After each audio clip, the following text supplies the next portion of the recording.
Welcome back, cousins, and welcome to another session.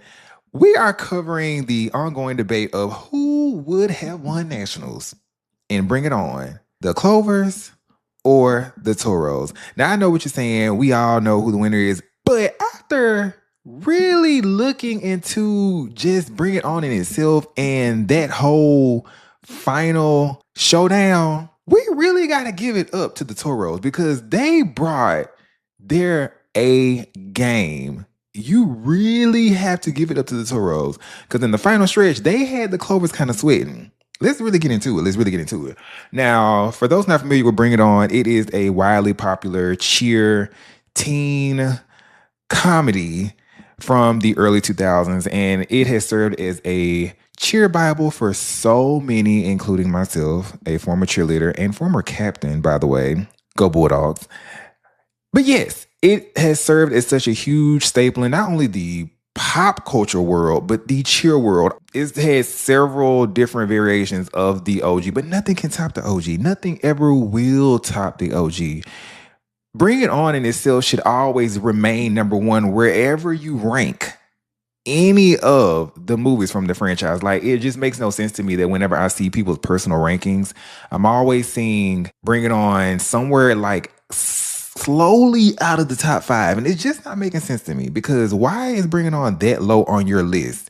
If you really are a fan, you should know nothing can top that. It set the foundation. It is a quintessential film just beyond cheer and beyond teen films. It's such a huge and widely recognized piece of cinema. And that's what I consider it. There is so much that you can grab from this movie outside of the symbolism and the whole black versus white. That whole thing, that's a conversation that just can, yeah, we know where we can go with that. Just the movie has become so much bigger than I think anyone in that cast ever thought it could be.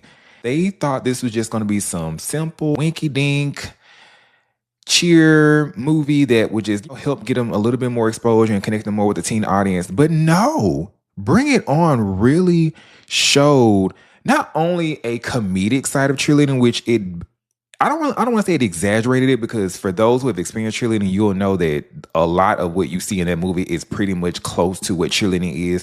Not even lying to you. Like, I'm being so serious. That movie honestly is it's not even as if it's making fun of cheerleading. It's really showing you the realistic side of it and of course it adds humor on it. Bring It On really shows you a humorous perspective of a sport that was long overdue for respect within the sports world, because so many people looked at cheers like, oh, you're just out there dancing. It's not that much. When you look at the athleticism that goes into cheerleading, it is insane. Cheerleading is honestly one of the most intense sports. Yes, it is one of the most intense sports that I have ever seen. And there are so many injuries that can take place if you just are off by one count. That is how serious cheerleading is. If you're off by just one fucking count, it can fuck up everything. Everything. It's not even just like, oh, we didn't see that. No, they can see every single thing you do when you are on that floor. That's why it's such a serious matter. That's why people like myself take Bring It On so serious, because it really was that serious for us. And seeing the Clovers, an urban group of young people who really, honestly, they just wanted to make it out. They wanted to make it out the hood, you know? They was like, girl, we tired of this. We need to be on national television. Like, what we got to do? We ain't got the coins, but we got the heart. And they really showed us that at the end of the day, your heart and your hustle will always win. Toros, as we all know, they're the bad guys. They're the villains. But they're the villains who still learn from their mistakes. And that's what makes them not so much villains to me, because they start off as villains, but they slowly, you know, the character development that we see in the Toros is actually astonishing, because this is coming from a group of people who they were just in their own bubble. They only knew winning. They only knew formula. They had a structured routine. Toros ran a tight ship. Big Red ran a very strict program to the point where no one even was really clocking that she was stealing from these other squads. emphasis on the Clovers. So when all of that got exposed, when Torrance became captain, it was like, bitch, what the fuck? I thought this was gonna be smooth sailing. I thought I was gonna go ahead and just get all this stuff handed to me, do what I need to do, show face, be out with my boyfriend, look cute, and get us a trophy. Not gonna work. No. Once that shit hit the fan and Torrance realized, I'm gonna have to work to get us to nationals. Like, I'm going to have to really work. When that shit set in, when it really set in, and my girl locked in, and the rest of the and when that shit set in and the squad really locked in, not gonna lie, halfway through the movie, you were like, all right, bitch. Now the Clovers, we definitely in it for y'all. We feel you. I think that's what I love the most about this movie. We don't necessarily have a good or bad side. The Toros learned that by having originality, you can still come up with great routine. If you really just lock in, the sky's the limit. Toros prove that hands down. If you really just lock in, you can get yourself out of the shittiest of situations. The shittiest. Like, you can really get yourself out of that if you really just focus on what really matters, and that's teamwork. Teamwork. They had too much going on, and they had to put that shit aside and say, hey, whatever we dealing with, we got to focus, because we just embarrassed ourselves at regionals. Y'all looked a mess. Y'all were a fucking mess at regionals. What? What do you mean? I'm being interviewed, and mid-interview, I'm hearing our music playing to another squad. Are you serious? Oh, everybody would have got laid out that day. Everybody would have got laid out. I'm talking from the front to the back. Because I know who you playing with, not me. But that's okay. That is okay. Y'all fucked up, and that's fine. Clovers came in, showed face, said, hey, we the new bitches. We the bitches that you need to be looking at. Whatever they got going on, y'all have to just start that later. But right now, we came to show y'all what time it is, and it's Clover time. Good luck. The Clovers came in the first half of the movie and really showed us that, hey, we not about to let y'all keep doing the same thing y'all been doing.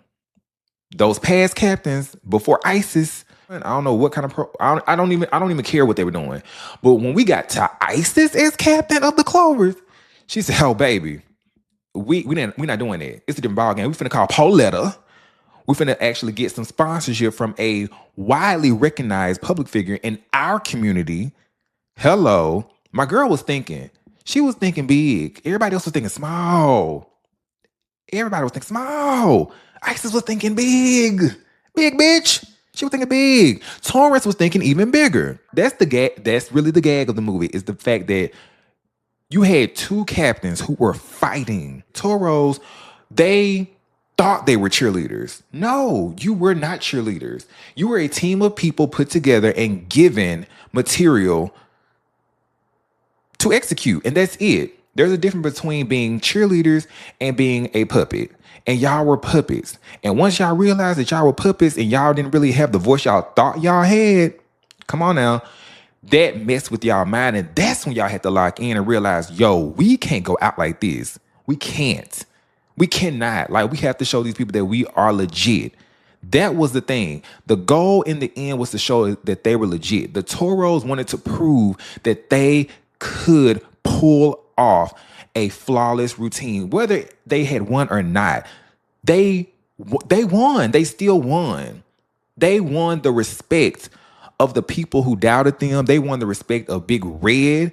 They won the respect of every naysayer that thought they could not pull themselves out of that hole and make it to nationals and put on a fantastic routine. Clovers, their story, of course, as we saw, they were the Cinderella of the movie. As cliche as it was, it worked out because, yes, we were rooting for them. And at one point, yes, we were rooting for the Toros, but you never stopped rooting for the Clovers. At one point, you did start rooting for the Toros. Ultimately, you kind of would have wanted them to just be disqualified altogether, which would have been fair. Them being disqualified would have been fair. But considering who they were and the respect they thought they had from the cheer community, they were able to use that as a saving grace. The Toros just wanted to prove to everybody that they could do it. They wanted to prove to themselves that they could do it, that they can make it to nationals, and that they could really bring it. They really wanted that, and they achieved it. Second place, hell yeah. What my bitch said, second place. Come on, like y'all, we did that. Like we really did it. And I understand now, looking at that movie, why they celebrated that second place so hard, because they worked so hard to get to that point. They worked so hard, and nothing was gonna stop them. Nothing at all was gonna stop them. Not even the Clover. Well, the Clovers did stop y'all, technically. But you know what I mean. You get where I'm going. Clovers, hands down, they were consistent. They showed up at regionals, good performance. They came to nationals and they were ready. They came to nationals and gave us bigger. Like it was whatever they gave before, they did that times 10. And it was hard to overlook that because they came in the mix, the musicality, the tumbling, the stunt, everything. Okay, let's stop. Let me just stop right here.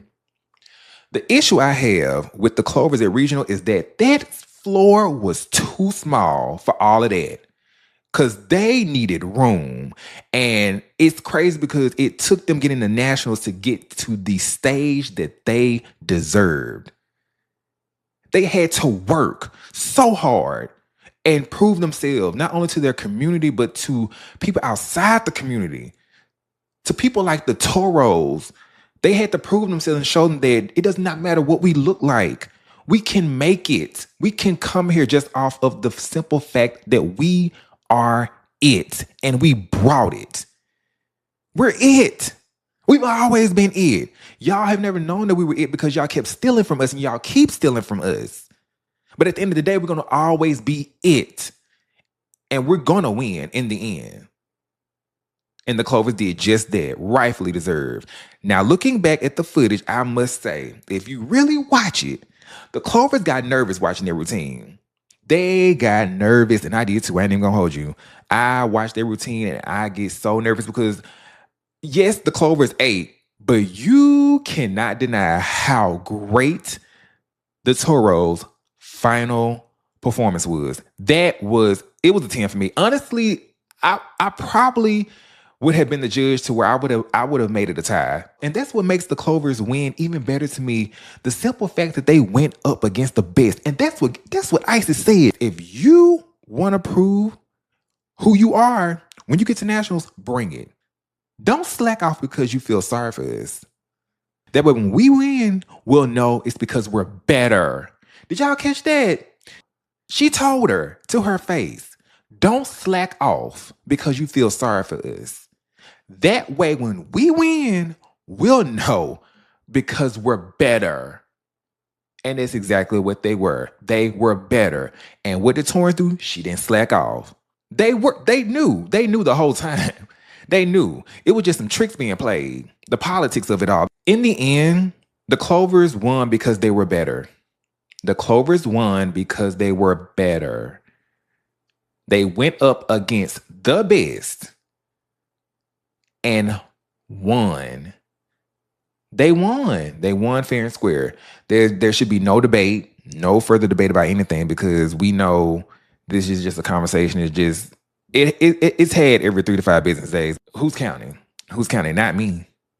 Not me. Bring It On is and will always be a true staple in cheer culture, pop culture, culture in general. It helped push cheer to a bigger conversation, a bigger audience, get more eyes on it, get more people to not only respect cheer, but also it made cheerleading such a huge part of so many people's lives at that time. And I'm forever thankful for the Cheer Bible and just everything it has done and taught me. Shout out to the Clovers for taking nationals. I'm just very thankful for that movie. I'm very thankful for it showing me it. And not only that, it taught me how to throw shade. Like, Bring It On. A lot of people don't understand this, but Bring It On really taught the girls how to read. It taught you how to cheer. It taught you how to read. And it also taught you how to be that bitch. There's so many layers to that movie that we could really get into, but you really have to just dig into it for yourself, watch it, and enjoy it for what it is. It just makes sense that the Clovers won. It just makes ultimate sense. So nobody else, nobody better. I said, Brrr, it's cold in here. Have a great day, cousins. We out.